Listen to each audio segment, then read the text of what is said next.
প্রিয় দর্শক মণ্ডলী, আজকে যে আমি আপনাদেরকে দেখাচ্ছি যে চা বাগানে কিভাবে জলসেচ করা হয়। চা গাছ এমন একটা গাছ যেখানে প্রচুর পরিমাণে বৃষ্টির দরকার হয়, প্রায় 200 থেকে 250 সেন্টিমিটার বৃষ্টিপাতের প্রয়োজন হয়। ঠিক তাই, এবার বৃষ্টি যখন হয় না তখন চা গাছ কীভাবে বাঁচবে, তখন চায়ের পাতা কিভাবে পাবে বা নতুন চায়ের পাতা কিভাবে গজাবে। তার জন্য কি হয়, কৃষকরা এই অভিনব পদ্ধতিতে জলসেচ করে থাকেন। এই অভিনব পদ্ধতি জলসেচ করলে কি হয়, জলের অপচয়টা অনেকটা কম হবে।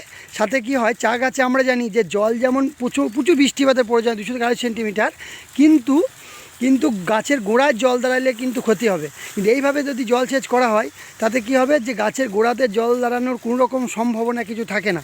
দেখুন, চায়ের বাগানে এইভাবে কিন্তু খালগুলো করা থাকে। যখন অতিরিক্ত জল হয় এই ড্রেনেজ সিস্টেমের মধ্যে দিয়ে বের হয়ে চলে যায়।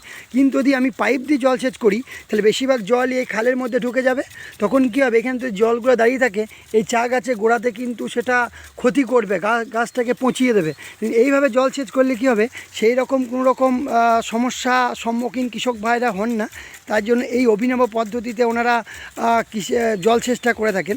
এইভাবে করলে কি হয়, চায়ের পাতার উপরে পড়ে, যেটা চা নতুন পাতা গজাতে সাহায্য করে।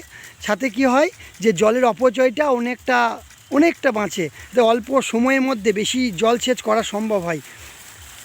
দেখুন